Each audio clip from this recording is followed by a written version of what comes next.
A paz do Senhor Jesus, mais uma vez eu estou gravando um vídeo falando sobre duvidar da chamada de Deus em nossa vida diante das dificuldades que passamos.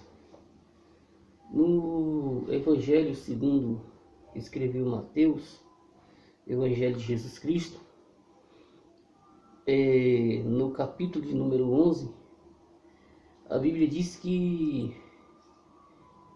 João envia discípulos seus a Jesus para lhe fazer uma pergunta. Eu vou ler aqui, está escrito assim: E aconteceu que, acabando Jesus de dar instruções aos seus 12 discípulos, partiu dali a ensinar e a pregar nas cidades deles. E João, ouvindo no cárcere falar dos feitos de Cristo, enviou 2 dos seus discípulos a dizer-lhe: És tu aquele que havia de vir, ou esperamos outro? E Jesus respondendo disse-lhe: Ide e anunciai a João as coisas que ouvis e verdes. Os cegos veis, os coxos andam, os leprosos são limpos, os surdos ouvem, os mortos são ressuscitados, e aos pobres é anunciado o Evangelho. E bem-aventurado é aquele que não escandalizar em mim. Queridos irmãos, nós sabemos que João Batista, ele foi o anjo ao qual o Senhor enviou, como Jesus mesmo dá nesse capítulo, no versículo 10. Jesus disse que João é aquele que está escrito: Eis que diante de tua face envio o meu anjo, para preparar diante de ti o teu caminho. Então João foi a voz que clama no deserto, que anunciou a vinda do Senhor. Foi quem também batizou o próprio Jesus, embora ele se achou indigno, ele disse que ele era indigno de desatar a sandália dos seus pés, mas Jesus se submeteu ao batismo de João, batismo de arrependimento, batismo das águas, e João teve o privilégio de batizar Jesus e também teve o privilégio de ouvir o próprio Deus falar: Este é o meu filho amado, a quem se compraz a minha alma. Então ele ouviu Deus falar, ele viu o Espírito Santo numa forma corpórea de uma pomba, no momento em que Jesus foi batizado, e a voz de Deus. Então ele tinha plena certeza que Jesus era e é o Messias. Mas de repente João agora ele foi preso porque ele profetizou, falou do erro de uma mulher que agora estava tendo um relacionamento com seu cunhado, Herodias. Ela era casada e agora tinha trocado de marido, estava agora com Herodes, E João ele fala desse pecado. Quando ele fala sobre isso, ele é preso. Ele fica preso, ele fica no cárcere, e lá no cárcere ele ouve falar dos feitos que Jesus estava fazendo. Então ele pega e envia 2 discípulos para perguntar se Jesus realmente era o Cristo ou se eles deveriam esperar um outro. Irmãos, a situação em nossas vidas que nós chegamos a duvidar. Por exemplo, Pedro estava junto com os discípulos navegando das 6 da tarde, o início da noite, até praticamente a madrugada, em uma tempestade com os discípulos sozinho, porque Jesus tinha acabado, multiplicou o pão e o peixe, alimentou toda a multidão. E Jesus estava despedindo a multidão e fez com que eles pegassem o barco para ir para outra banda do mar. E eles navegaram a noite toda e Jesus estava no monte orando. Eles não sabiam que Jesus estava orando, mas quando Jesus termina de orar, Jesus vai por cima das águas caminhando em direção a eles, e eles estavam em uma tempestade. Quando eles avistam Jesus, o que é que eles pensaram? Eles pensaram que era um fantasma. E quando Jesus disse, não tem mais, sou eu, Pedro diz, se és tu, Senhor, mande que eu também ande sobre as águas.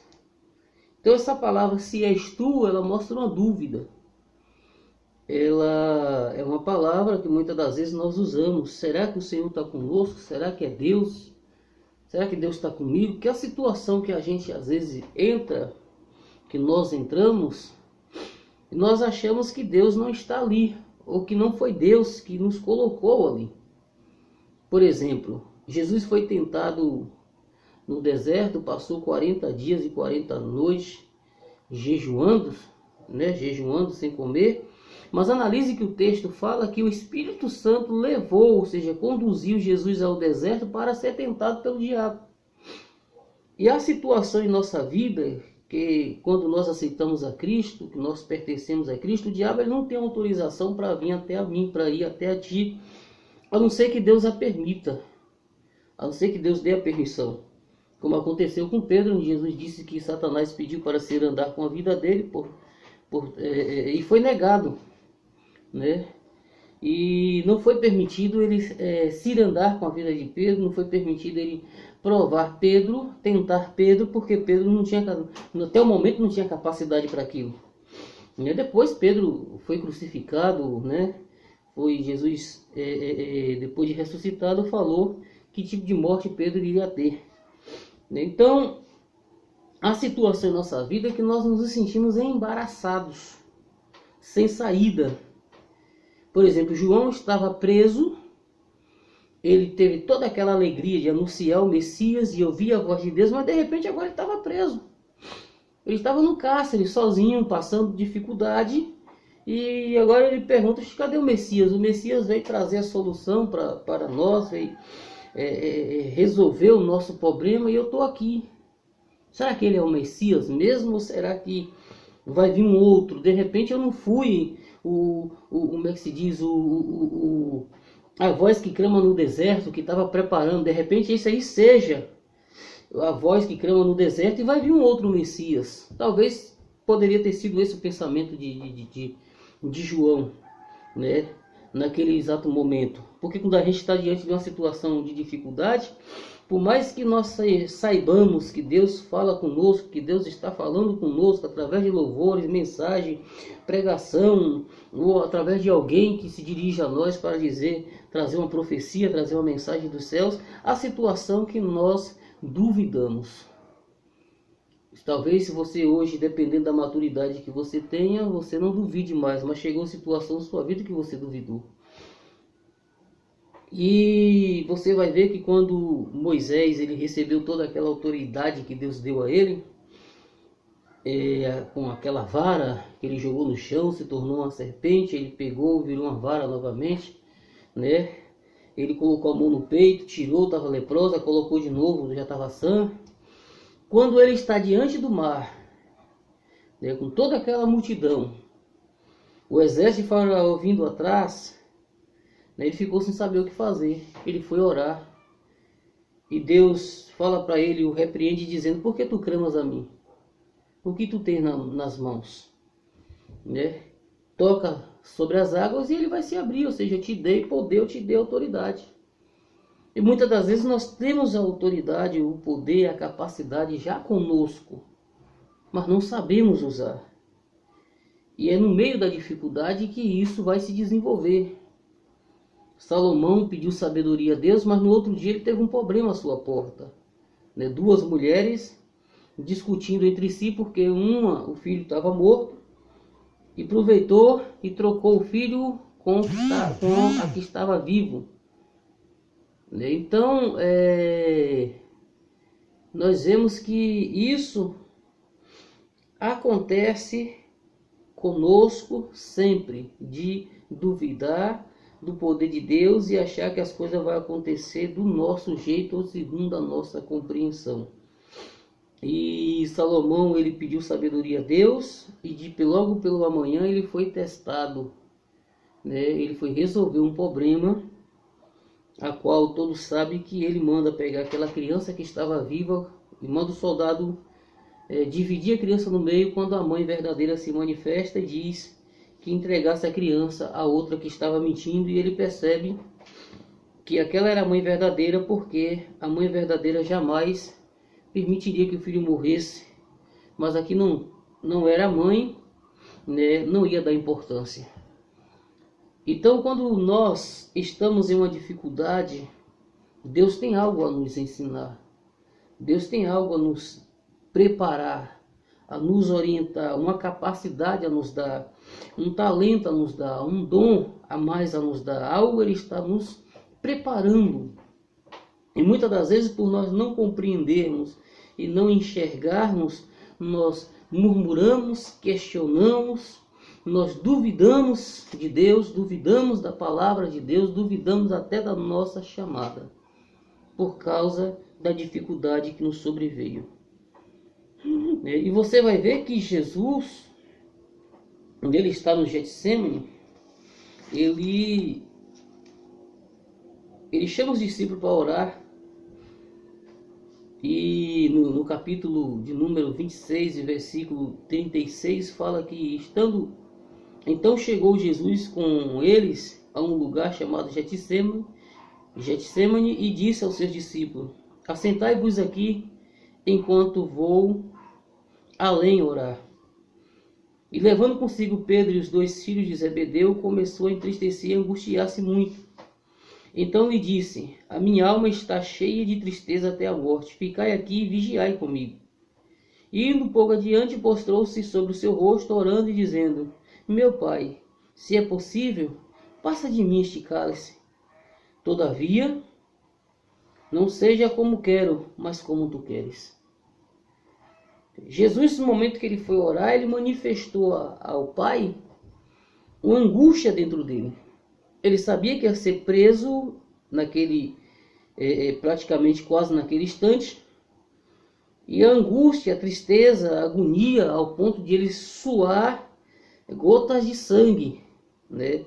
Ele ora ao Pai e manifesta: se possível, Senhor, afasta de mim esse cálice, não deixa que eu passe por isso, mas todavia seja feita a tua vontade. E voltando para os discípulos, achou-os adormecidos e disse a Pedro: então nenhuma hora pudeste vigiar comigo? Vigiai e orai, porque não entreis em tentação, para que não entreis em tentação. Na verdade, o espírito está pronto, mas a carne é fraca. Jesus manifesta aqui 2 ações. A primeira é: quem está em espírito não vai deixar da carne fraquejar, mas ele vence porque ele está orando, ele está vigiando em oração. Mas se eu não oro, irmão, se eu não procurar colocar o coração em Deus e manifestar diante de Deus as minhas angústias, as minhas ações, as minhas fraquezas, eu vou fraquejar sim, eu vou desistir sim, como tem muita gente desistindo, saindo da igreja, falando mal da igreja, do pastor da igreja, de todo mundo, botando a culpa em todo mundo. Por quê? Porque ele não orou, ele não buscou. No momento da dificuldade, a sua carne fraquejou, a carne é fraca. Ela volta atrás, ela desiste, mas se nós estivermos em espírito orando, por mais que a nossa carne tente fraquejar ou manifeste fraqueza, nós vencemos, como Jesus aqui. Sua carne manifestou desejo de desistir, desejo de voltar atrás e não continuar a chamada. Mas como ele estava vigiando em oração, ele diz: contudo, seja feita a tua vontade. E é isso que esse texto quer mostrar para nós. Não tem nada a ver com tentação sexual, como alguns querem pegar esta palavra e colocar quando cai, né, em algum ato sexual, diz que a carne é fraca, né? Isso não tem nada a ver com isso. Está falando de uma situação completamente diferente do que nós estamos acostumados a ouvir alguns dizer. Mas, com tudo isso, Jesus pega e diz para os discípulos de João: ide anunciar a João as coisas que ouvis e vedes.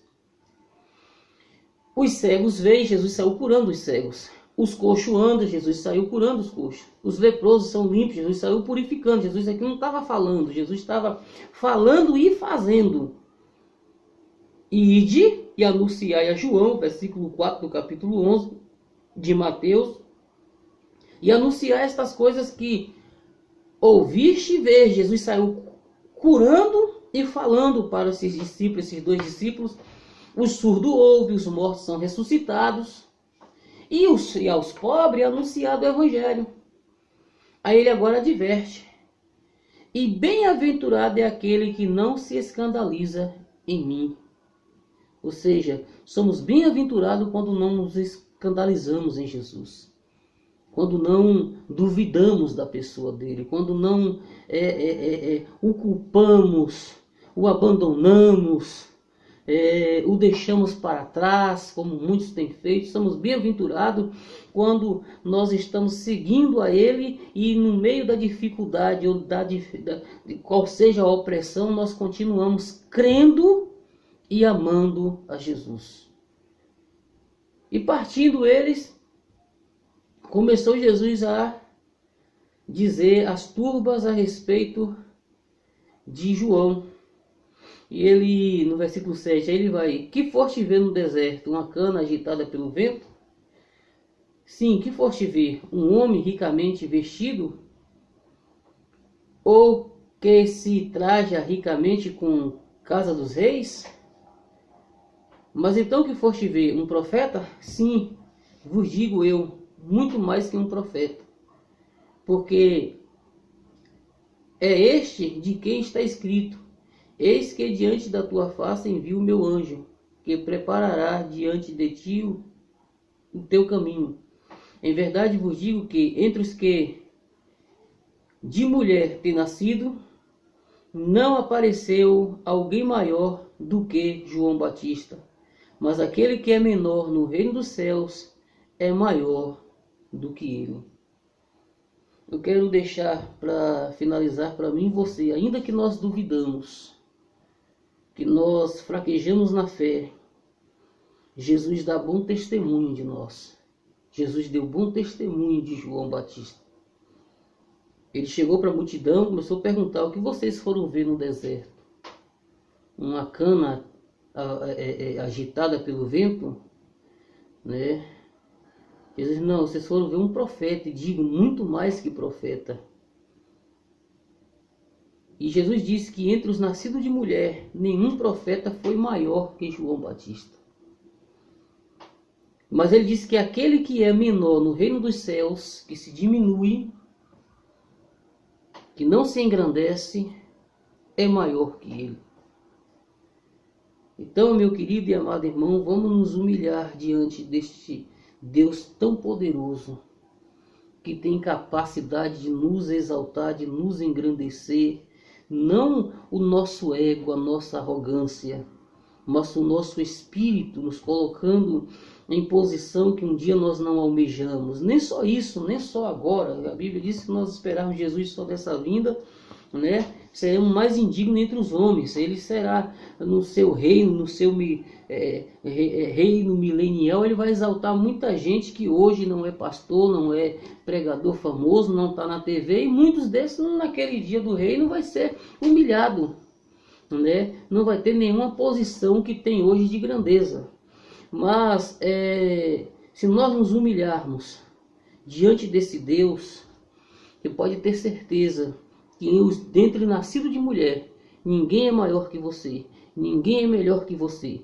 E eu e você, se nos humilharmos diante do Senhor, Ele nos tornará grande, nos exaltará no seu tempo, na sua hora. Portanto, que nós possamos ficar firmes na fé, confiando neste Deus que tudo pode, que tudo faz e que não trabalha segundo a nossa vontade, mas segundo a vontade dele. Portanto, façamos como Jesus. Pai, que seja feita a tua vontade e não a nossa.